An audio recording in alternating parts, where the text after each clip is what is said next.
Olá, muito obrigado por sua companhia. Estamos começando hoje o Café com Mate, um espaço de entrevistas e debates sobre política, economia, cultura, qualquer assunto que contribua para que o cidadão, o eleitor, possa formar a sua própria opinião, fazer escolhas conscientes nesse ano eleitoral e tão importante para Minas e para o Brasil.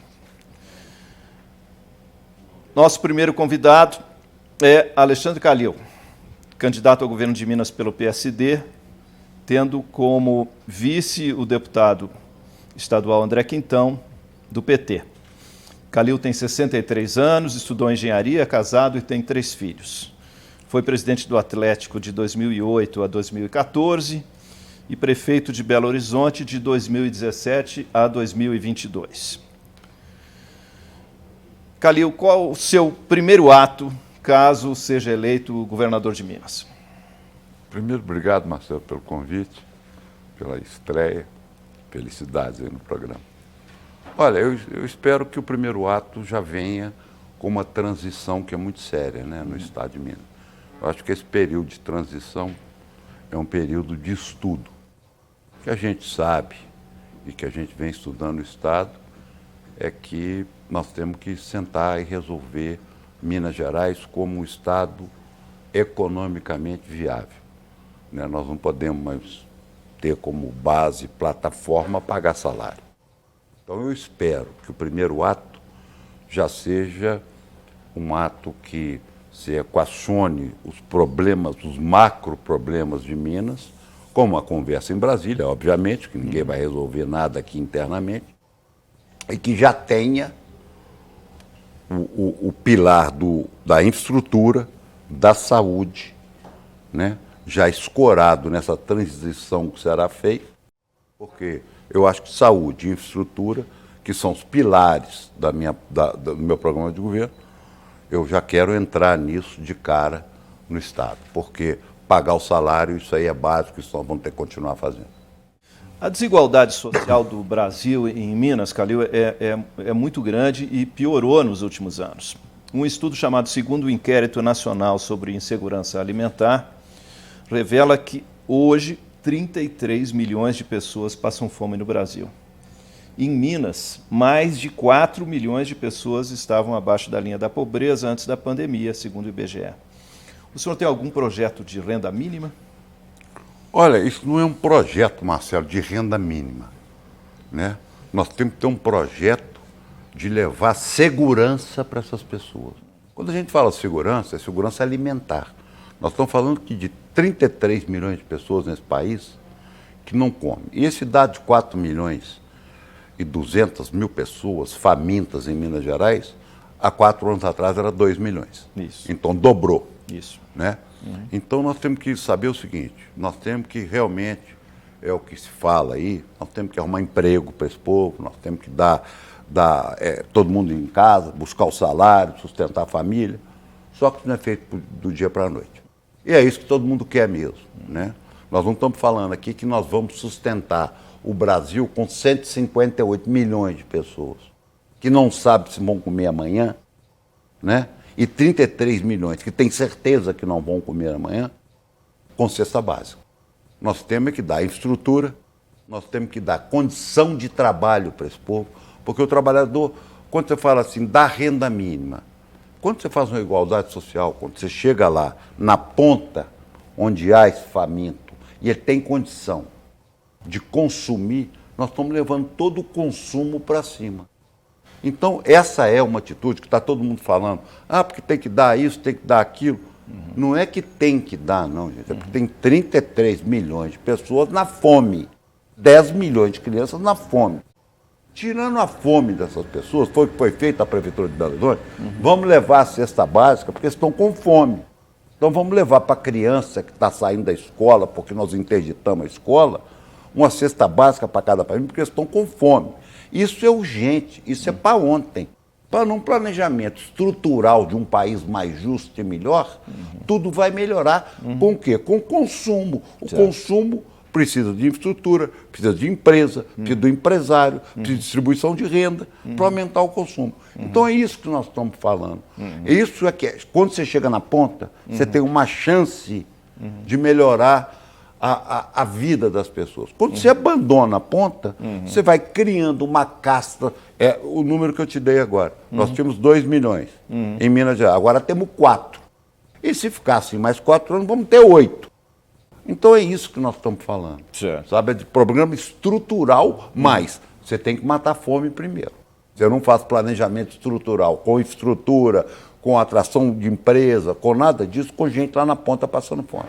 Outro problema gravíssimo, que é semelhante a esse, enfim, ligado a esse, é o desalento entre os mais jovens. Segundo a última PNAD, pesquisa do IBGE, Minas tem 1 milhão de analfabetos acima de 15 anos.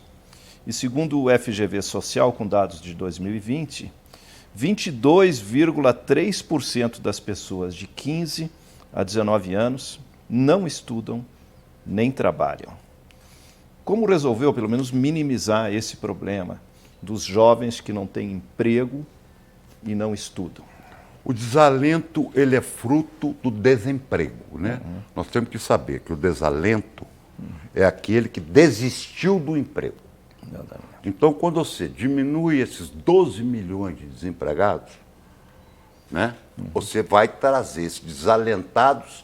Bom, parece até brincadeira. Né? O termo mas nós vamos muito pior do que o desalento. Eles vão melhorar. Você vai tirar os desalentados para desempregados. O IBGE usa esse termo, mas a situação dessas pessoas, na verdade, é muito pior do que uma emoção de desalento. É de desespero. Exatamente. Então, quando a gente diminui o desemprego, dando isso, dando justiça social, dando o consumo. Se você faz justiça social, você aumenta o consumo. Se você aumenta o consumo, você aumenta a produção. Se você aumenta a produção, você está gerando emprego. Se você está tirando essa linha de 12 milhões de desempregados, diminuindo essa linha, você traz os desalentados para uma esperança de emprego. Então, o que nós temos que fazer nesse país é, pelo menos, além de reduzir esse desemprego imoral, é tirar esses desalentados desse termo técnico que é o seguinte: não, a partir de hoje eu não sou um desalentado, eu sou um desempregado atrás do emprego que está sendo gerado por uma condição social melhor e por distribuição de renda melhor. Ok. Depois de uma gestão muito bem sucedida no Atlético, Calil, o senhor foi eleito prefeito de Belo Horizonte em 2016, com apenas 20 segundos de televisão e o slogan "Chega de político". Agora o senhor já é formalmente um político. Pretende como construir esse novo perfil, essa nova proximidade com o eleitor? Não, eu já fui reeleito como político, né? É porque nós temos, nós derrotamos a velha, a antiga e a política ruim, né? Com 20 segundos de televisão, como você disse. Então, hoje não, hoje eu faço política e a boa política. Eu não faço o tomar lá da cá, eu tive problemas na Câmara gravíssimos, né? E passei por maus bocados na Câmara, com injustiças, com canalices, com cretinices, porque não tem emprego na prefeitura. Na minha prefeitura eu não tinha emprego para vereador. Na minha prefeitura não adianta dar cá que não vai ter toma lá. Então isso tudo me prejudicou muito, mas me formou politicamente.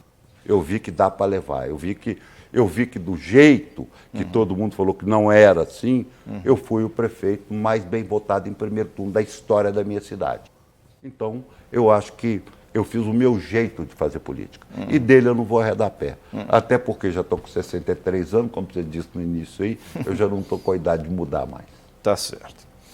Há exatamente um ano, no dia 22 de junho do ano passado, o senhor deu uma entrevista ao jornal Estado de Minas e disse textualmente: Lula pediu votos contra mim na televisão.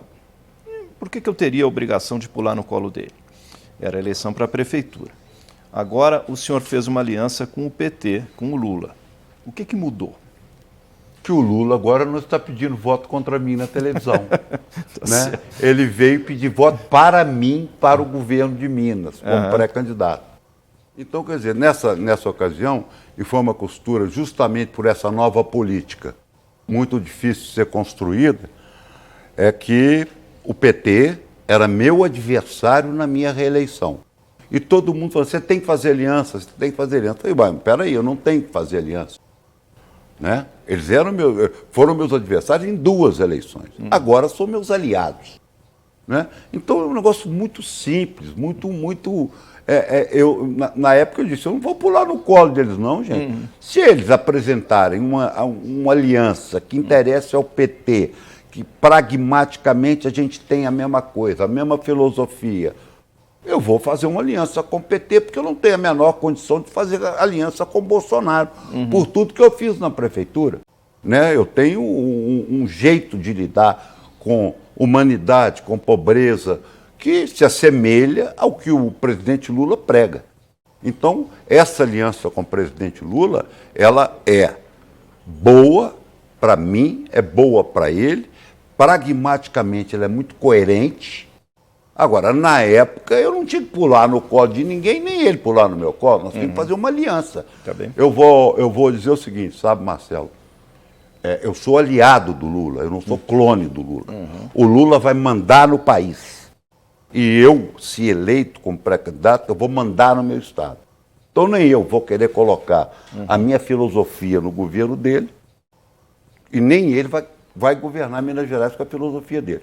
São 2 pessoas diferentes, que pensam em alguns aspectos muito importantes para o país igual.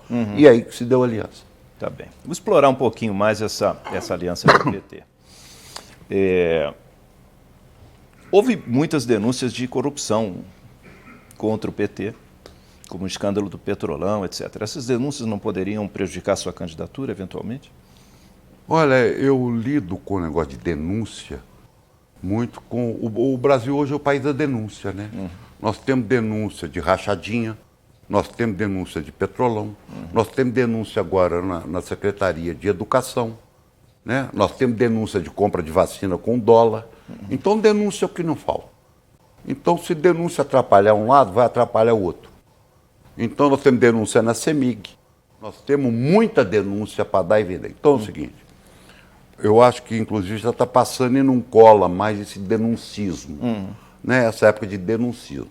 Então, nós temos justiça, que apesar de alguns tentarem destruir o sistema judiciário brasileiro, ele, pelo menos, bom ou ruim é o que nós temos. Então vamos esperar a justiça definir o que é, porque denúncia por denúncia nós temos aí para dar, vender e alugar.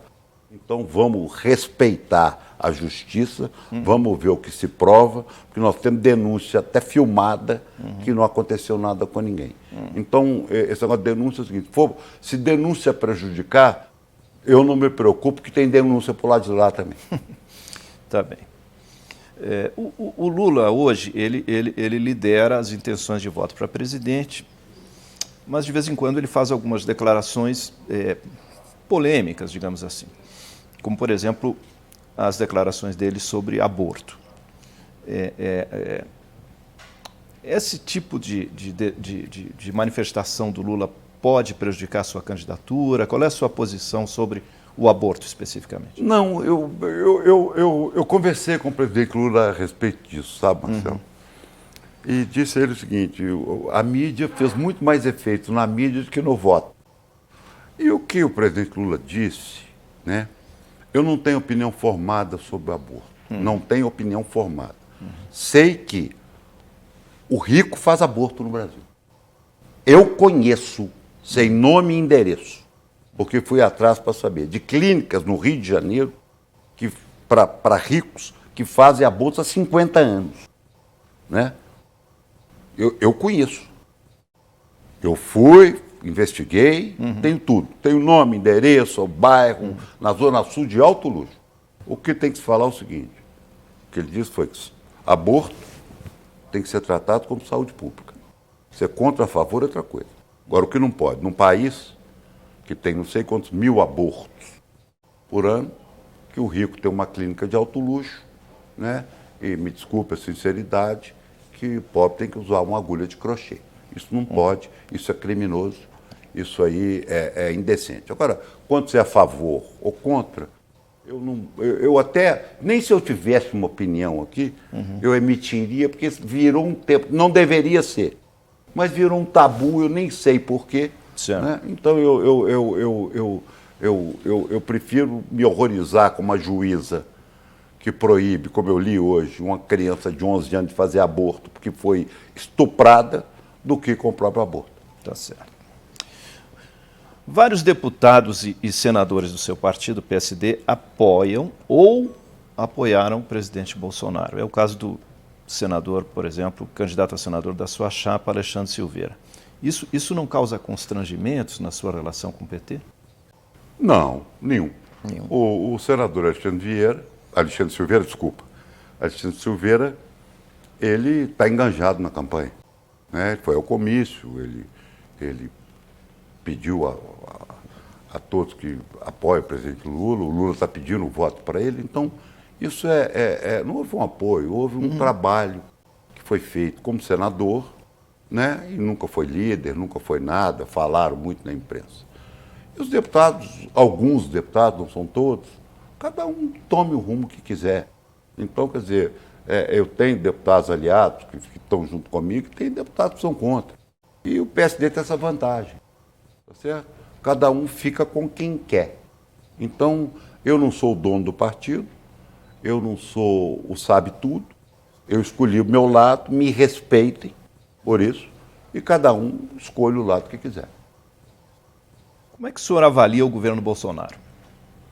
Eu acho que o governo Bolsonaro é um governo que fracassou, né? Diante de tudo que está acontecendo. Ô, gente, nós estamos falando em 158 milhões, é mais de 10% da população brasileira, da metade da população brasileira, não sabe se vai comer amanhã. Nós estamos falando de 30 milhões de famintos. Nós estamos falando de uma política econômica fracassada de improviso. Nós estamos falando de um atraso de 6 meses de uma vacina que custou, em qualquer estudo, pelo menos 150 mil vidas. Nós estamos falando, enquanto nós lutávamos aqui, né, para segurar o povo em casa, para matar menos gente possível, ele mandando sair de casa e morrer, como morreram, falando que era uma gripezinha, que virava jacaré. Então eu não concordo com esse tipo de coisa, eu sofri muito nisso, como governante de uma cidade grande.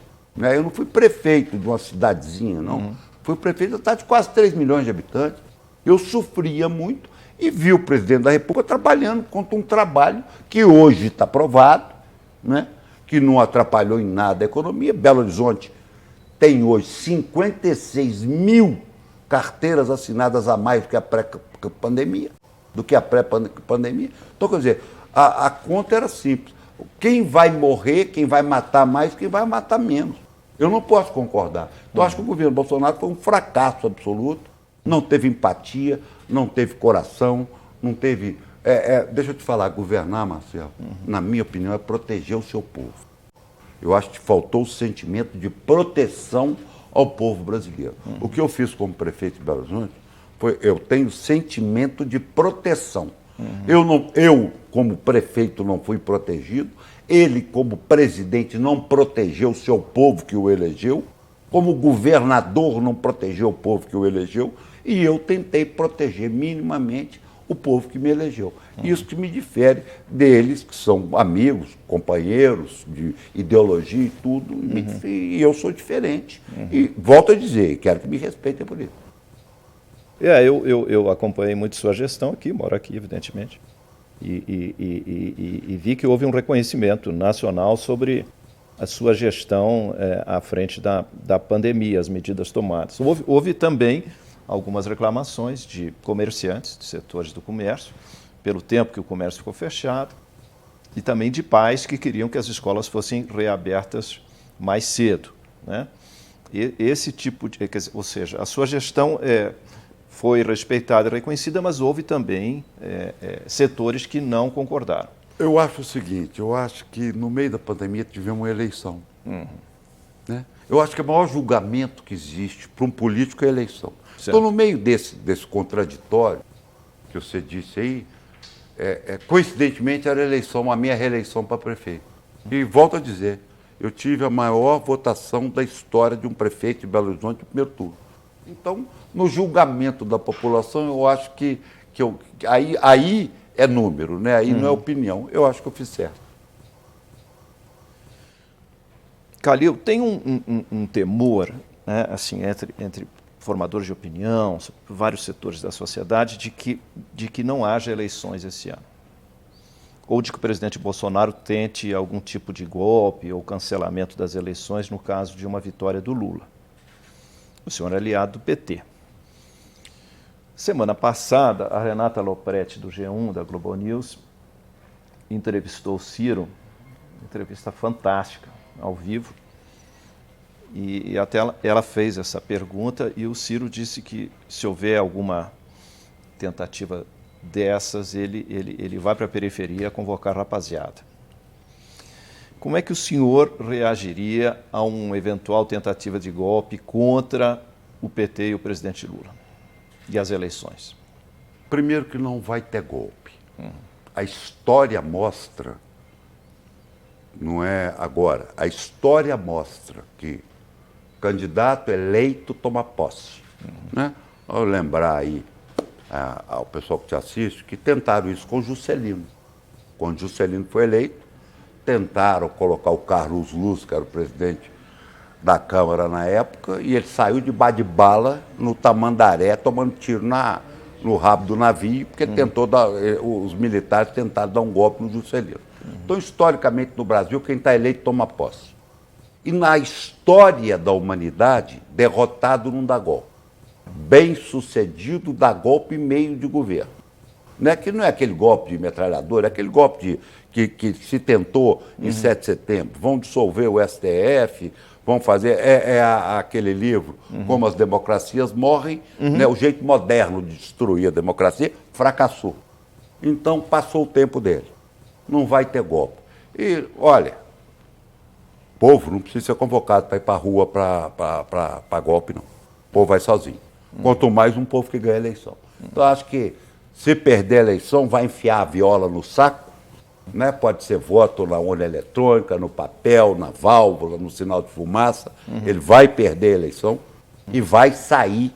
Tá? Acredito até que ele não vai pôr a faixa no presidente Lula. Mas lá tem porta do fundo e ele vai sair pela porta do fundo.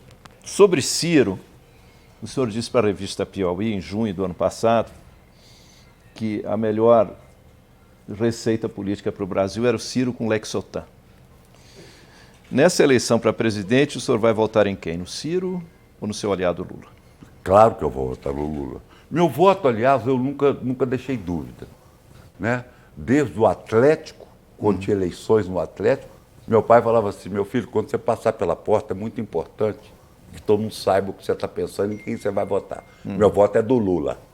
Tá? Tive com o Ciro, inclusive. Essa brincadeira que eu faço com o Ciro, eu faço com ele.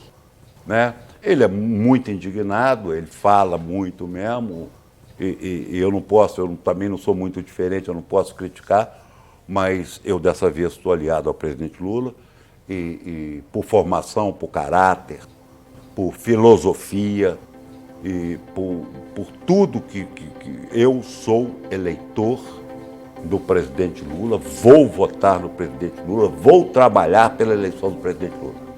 No próximo bloco, perguntas sobre privatizações, mineração na Serra do Curral e sobre o governo Zema. Continue com o Café com Mate.